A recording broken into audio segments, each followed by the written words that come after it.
Initiate కావాలి. Real లైఫ్లో అది ఇంప్లిమెంట్ అయ్యే విధంగా చెప్తేనే వాళ్ళకి అర్థమవుతుంది. ఒక టాపిక్ చెప్పినారు, దానికి ఒక ఎగ్జాంపుల్ చెప్పాలి, రియల్ లైఫ్ ఎగ్జాంపుల్ చెప్పాలి, అప్పుడే వాళ్ళకి అర్థమవుతుంది. అది ఇంకోటి ఏమంటే స్టోరీ మోడ్. స్టోరీ మోడ్లో చెప్పేటప్పుడు కాస్త వాళ్ళ పర్ఫార్మెన్స్ బాగుంటుంది. స్టోరీ మోడ్లో ఎందుకంటున్నానంటే ఇంట్రెస్టింగ్గా ఉండాలంటే స్టోరీ మోడే ఇంపార్టెంట్. స్టోరీ మోడ్ లేకపోతే అది పర్ఫార్మెన్స్ అంతా రాదు. Story mode is very important.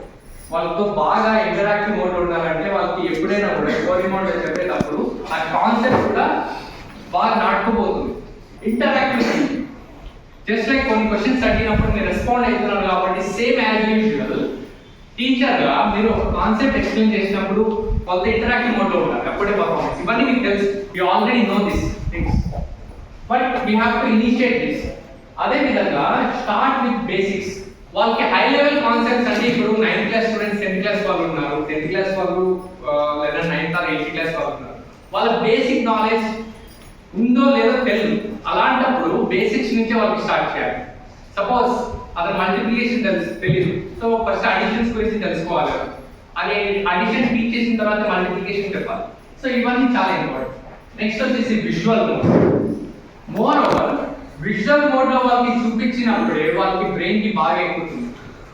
Visual మోడ్లో ఉన్నప్పుడే వాళ్ళకి చాలా బాగా పర్ఫార్మెన్స్ రాణించగలుగుతారు. వాళ్ళ యొక్క ఇంటరాక్టివ్ మోడ్ పెరుగుతుంది. అదేవిధంగా దాని తగ్గట్టు పర్ఫార్మెన్స్ బిల్డ్ అవుతుంది. చంకింగ్ డిఫికల్ట్ టాపిక్స్ ముక్కలు చేయడం అంటే డిఫికల్ట్ టాపిక్స్ ఏవైనా కూడా దాన్ని డివైడ్ చేయాలి, సీక్వెన్స్ ఆర్డర్లో వాళ్ళకి ప్రొవైడ్ చేయాలి.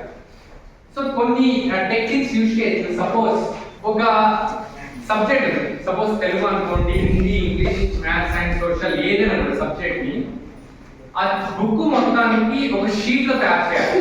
అంటే ఒక వర్డ్స్ అండ్ లైన్స్లో ప్రిపేర్ చేయాలి. ఈ టాపిక్ ఉంది, దీంట్లో మెయిన్ వర్డ్ ఏంటి, ఈ టాపిక్ ఉంది, దీంట్లో మెయిన్ వర్డ్ ఏంటి, అది వాళ్ళకి ఇచ్చినప్పుడు ప్రతిసారి ఆ వర్డ్ చూసిన తర్వాత ఆ కాన్సెప్ట్ గురించి దాని గురించి మెమరైజ్ చేసుకుంటారు. ప్రతిసారి రీకాల్ చేయగలుగుతారు, రీటైన్ చేయగలుగుతారు ఇన్ఫర్మేషన్ టీచ్ చేసిన తర్వాత.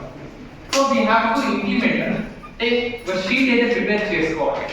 లైక్ ఒక ఇంపార్టెంట్ వర్డ్స్ ఫార్ములా షీట్ అని, లేదంటే ఒక కాన్సెప్చువల్ షీట్ అని, అలా అది దానివల్ల ఏమవుతారంటే మీరు ఇంప్లిమెంట్ చేయడానికి చాలా హెల్ప్ఫుల్ అవుతారు. Assessment on basics.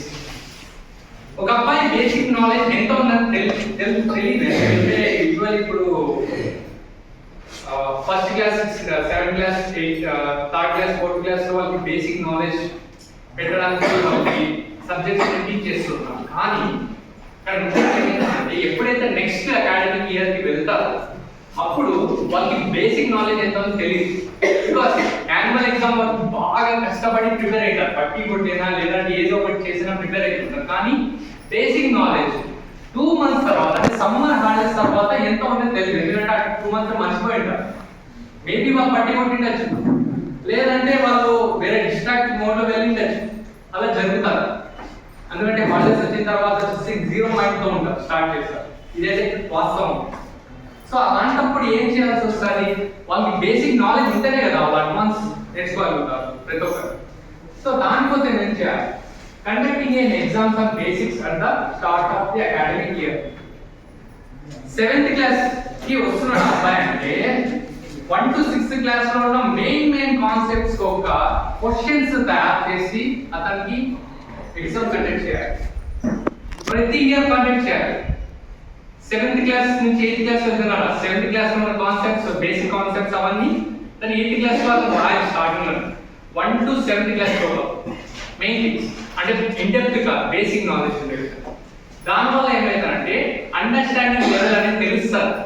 ఫలానా అబ్బాయి వచ్చేసి ఇంత బేసిక్ నాలెడ్జ్ ఉంది, ఇంకో ఫలానా అబ్బాయి వచ్చేసి ఇంత ఉంది, బాగా నాలెడ్జ్ తెచ్చుకుని ఇంకో అబ్బాయి వచ్చేసి ఇంత తెలుసుకున్నాడు. మనకు ఒక రిజల్ట్ అనేది వస్తారు. ఇక నేను యూట్యూబ్ మేకింగ్, వీడియో మేకింగ్ అనేది ఎందుకు చెప్తున్నానంటే ఏనంటే ఎగ్జామ్ పెడతారనేది వాళ్ళకు కూడా ఐడియా ఉంటుంది.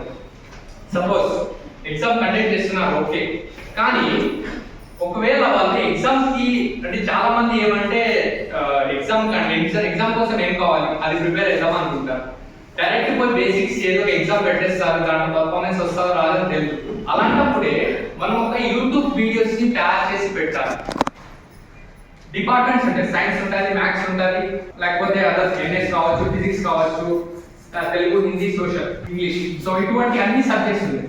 ఒక్కొక్క సబ్జెక్ట్ కి 1 to 10th క్లాస్ వరకు, 9th క్లాస్ వరకు బేసిక్ కాన్సెప్ట్స్, అంటే ఒక్కొక్క క్లాస్ నుంచి బేసిక్ కాన్సెప్ట్స్ ఏవేవి ఉంటాయో, టాపిక్స్ ఏవేవి ఉంటాయో ఇంపార్టెంట్, అవి ఒకసారి వీడియోస్ చేసి యూట్యూబ్ లో పెట్టగలిగితే అప్పుడు ఎప్పుడైనా అతనికి బేసిక్స్ కాన్సెప్ట్స్ ఏమైనా అతను మిస్ అయినాడా, అవి కాన్సెప్ట్స్ మళ్ళీ రీకాల్ చేసుకోవడానికి, అతను చెక్ చేయడానికి పాసిబిలిటీ ఉంటుంది. అప్పుడు మీరు చెప్పే కాన్సెప్ట్ అతను చాలా ఇంప్లిమెంట్ చేయగలరు. మీరు స్వయంగా వచ్చేసి ప్రతిసారి బేసిక్స్ చెప్పలేరు, అంటే నాకు అర్థం కాలేదు సార్, అలాంటప్పుడు ఏం చేయాలి, అతను ఎట్లయినా కూడా అతను మొబైల్ తీసుకుంటాడు. మీరు ఇంటికి పోయిన తర్వాత మేము మొబైల్ తీసుకున్నప్పుడు ఆల్టర్నేటివ్ గా వచ్చేసి మీ వీడియోస్ చూసినాడంటే ఫలానా కాన్సెప్ట్ ఇది చదువుకుంటారా అని చెప్పేసి అతనికి నెక్స్ట్ డే వచ్చేసి అడగాలి, ఈ కాన్సెప్ట్ బేసిక్స్ నేర్చుకున్నావా, బేసిక్స్ వచ్చేసి నేను యూట్యూబ్ లో చూడు ఈరోజు చదువుకొని నెక్స్ట్ క్లాస్ రా అని చెప్పేసి అతను చెప్పగలిగితే అతనికి ఎంత కాన్సెప్ట్ బేసిక్ నాలెడ్జ్ ఉంది అనేది మానిటర్ చేసుకోవచ్చు. డిపార్ట్మెంట్స్ గా డివైడ్ అయ్యి మీరు కూడా ఒక వీడియోస్ ని తయారు చేసుకుంటే, సెట్ ఆఫ్ వీడియోస్ ని తయారు చేసుకుంటే మీకు ఆ ప్రాబ్లం రాదు. బేసిక్ నాలెడ్జ్ వాళ్ళు రీకాల్ చేయగలుగుతారు, బేసిక్ కింద గ్రిప్ వస్తారు, తర్వాత మీరు చెప్పే కాన్సెప్ట్స్ కింద వాళ్ళకి ఆటోమేటిక్ గ్రిప్ వచ్చేస్తారు, వాళ్ళు చాలా బాగా నేర్చుకుంటారు పర్ఫార్మెన్స్ గా. సింపుల్. సో దానివల్ల చాలా బెనిఫిట్ అవుతారు. ఏ అబ్బాయి కూడా ప్రాబ్లం ఉండదు, ఇండివిజువల్ కేర్. నెక్స్ట్ వచ్చేసి ethical values and moral topics. చెప్పిన విధంగానే మోడర్న్ సిస్టమ్ లో ethical values and moral topics అనేవి తీసేసినారు. ఇప్పుడు పెట్టినారు, అది ఒక సబ్జెక్ట్ లాగా పెట్టినారు, కానీ ప్రతి ఒక్క టీచర్ అవసరం. ట్రెడిషనల్ లెవెల్లో ఉన్నప్పుడు ఒకే గురువు ఉండేవారు, ఆ ఒక్క గురువు అందరి పిల్లలకి ethics and moral values and metaphysics అని ఇటువంటి మంచి కాన్సెప్ట్స్ ని ఎక్స్ప్లెయిన్ చేసేవారు. అప్పుడు వచ్చేసి పర్ఫార్మెన్స్ బిల్డ్ అయ్యేది, దాని దగ్గర డిసిప్లిన్ ఉంటారు, బిహేవియర్ ప్రాబ్లమ్స్ ని ఓవర్కమ్ చేస్తారు, చాలా చెప్పిన మాటలను కరెక్ట్ గా వినేవారు. ఒక గురువు ఉండేవారు. కాబట్టి ఇప్పుడు మల్టిపుల్ వచ్చినారు, అంటే 1 అవర్ ఒకసారి ఇంకో టీచర్ మారుతున్నారు. 1 అవర్ ఒకసారి టీచర్ మారుతున్నారంటే ఒక్కొక్క టీచర్ కి ఒక్కొక్క పర్సనాలిటీ ఉంటుంది, ఒక్కొక్క పర్సనాలిటీ తగ్గట్టు ఆ వే ఆఫ్ టీచింగ్ ఉంటుంది. ఒక వే ఆఫ్ టీచింగ్ కి ఒక స్టూడెంట్ కి ఒక రకంగా అర్థమైతే ఇంకో స్టూడెంట్ ఇంకో రకంగా అర్థమవుతుంది, అందరికీ ఒకే విధంగా రాదు. అలాంటప్పుడు ప్రతి ఒక్క స్టూడెంట్ కి అర్థం అవ్వాలంటే స్టార్టింగ్ వచ్చిన ప్రతి ఒక్క teacher ethical values and moral topics కి సంబంధించిన ఒక స్టోరీ అయితే ఒక జస్ట్ ఫర్ 5 మినిట్స్ కన్నా అవసరం లేదు. 1 అవర్ ఉంటుంది, మాక్సిమం 45 మినిట్స్ అనుకోండి, 5 మినిట్స్ తీసేస్తే పర్లేదు. ఆ 5 మినిట్స్ స్టార్టింగ్ వరకు మోరల్ టాపిక్స్ మీద స్టోరీస్ చెప్పాలి. ఇంకోటి ఏం చెప్తున్నా అంటే ప్రతి రోజు ఒక టాపిక్ చెప్పాలంటే కష్టమవుతుంది కదా, నా సబ్జెక్ట్ తెలుసుకోవచ్చు కదా అనుకోవచ్చు. అలాంటప్పుడు ఏం చేయాలంటే రోల్ నెంబర్ వైస్ తీసుకోండి. రోల్ నెంబర్ 6 అని చెప్పేసి తెలియదు, నీకు రేపు వచ్చేసి నేను నెక్స్ట్ పీరియడ్ వచ్చినప్పుడు నువ్వు చెప్పాలి ఒక మోరల్ టాపిక్, మోరల్ స్టోరీ చెప్పాలి అని చెప్పేసి అతన్ని ఆ మోరల్ స్టోరీ చెప్పే విధంగా అతని స్టేజ్ ఫియర్ అనేది వెళ్ళిపోతుంది ఆటోమేటిక్ ఎప్పుడైతే తన ముందర వచ్చి చెప్తాడు. తర్వాత కంపల్సరీ స్టోరీ చెప్పిన తర్వాత అప్రిషియేట్ చేయాలి, అది ఒక మోటివేషన్ లాగా మారుతుంది. మోటివేషన్ గా మారిన తర్వాత దాని వల్ల వచ్చే ఎఫెక్ట్ ఎంత బాగుంటుందంటే అతను కాన్ఫిడెన్స్ పెరుగుతుంది, బిహేవియర్ లో చేంజెస్ వస్తాయి. వినేవాడికన్నా చెప్పిన వాడికే వాల్యూ పెరుగుతుంది, అంటే తనకంటూ తను మార్పు తెచ్చుకోగలుగుతారు డెఫినెట్. అందుకే పిల్లలతోనే చెప్పేయండి, కంపల్సరీ చెప్పేయాలి అని చెప్పేసి. వాళ్ళు ఏం చేస్తారు తెలుసా, ఆ రోజు మొత్తము మోరల్ టాపిక్ ని వెతుక్కోవడానికి యూట్యూబ్ లో చెప్తారు, గేమ్స్ ఆడాలి.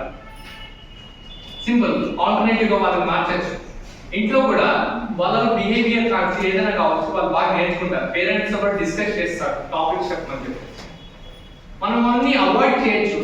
వీఆర్ క్రియేటివ్ మేనర్ లో వెళ్తే చాలా మంచిది. అంటే మనం ఇమాజినేషన్ స్కిల్స్ తో పాటు లాజికల్ ఆస్పెక్ట్స్, అంటే చదువు చెప్పే థింగ్స్ కూడా ప్రతి ఒక్కటి కంబైన్ చేయగలిగితే ఆ ప్రాసెస్ లో వాళ్ళ బిహేవియర్ మార్పు వస్తుంది, నా తగ్గట్టు పర్సనాలిటీ పెరుగుతుంది, నా తగ్గట్టు స్టేజ్ ఫియర్ కావచ్చు, కాంపిటీషన్ ఫియర్ కావచ్చు, ఇవన్నీ ఓవర్కమ్ చేస్తారు.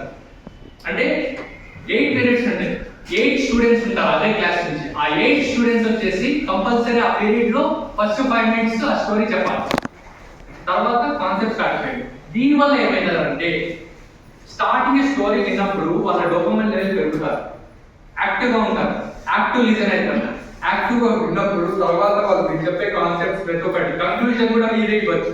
కంక్లూజన్ ఆ టాపిక్ కంక్లూజన్ అంటే లైక్ ఆ స్టోరీ అయిన తర్వాత కంక్లూజన్ అప్రిషియేట్ చేసిన తర్వాత ఆ కంక్లూజన్ మీరు ఇచ్చి తర్వాత లెసన్ ని స్టార్ట్ చేయండి. డైరెక్ట్ పోయి లెసన్ ని స్టార్ట్ చేసినప్పుడు ఏమిటంటే మళ్ళీ లెసన్ అని చెప్పేసి వాళ్ళు డౌన్ అయిపోతుంది. ఇది ప్రతి ఒక్కరు జరిగేది కాన్సెప్ట్స్ వాళ్ళతో పిలిపించి వాళ్ళ కాన్సెప్ట్ చెప్పి దాని తగ్గట్టు రెస్పాండ్ అవ్వాలి, దాని తగ్గట్టు అప్రిషియేట్ చేయాలి. ఇలా ప్రతి ఒక్క పీరియడ్ లో ఒక అబ్బాయిని చెప్తూ ఉంటే మళ్ళీ నెక్స్ట్ రోల్ నెంబర్ వస్తారు, నెక్స్ట్ రోల్ నెంబర్ వస్తారు, ప్రతి ఒక్క నెక్స్ట్ ఇట్లా ప్రతిరోజు. ఎందుకంటే ఎథిక్స్ అండ్ మోరల్ వాల్యూస్ పెంచడం వల్ల వాళ్ళలో ఉన్న బిహేవియర్ మార్పు వాళ్ళు స్వయంగా తెచ్చుకోగలుగుతారు. అదే విధంగా వచ్చేసి డిసిప్లిన్ ఉంటారు, దాని దగ్గర రిజల్ట్ వస్తాయి, పేరెంట్స్ హ్యాపీగా ఉంటారు, టీచర్స్ కూడా బాగా ఇంటరాక్టివ్ మోడ్లో ఉంటారు. తర్వాత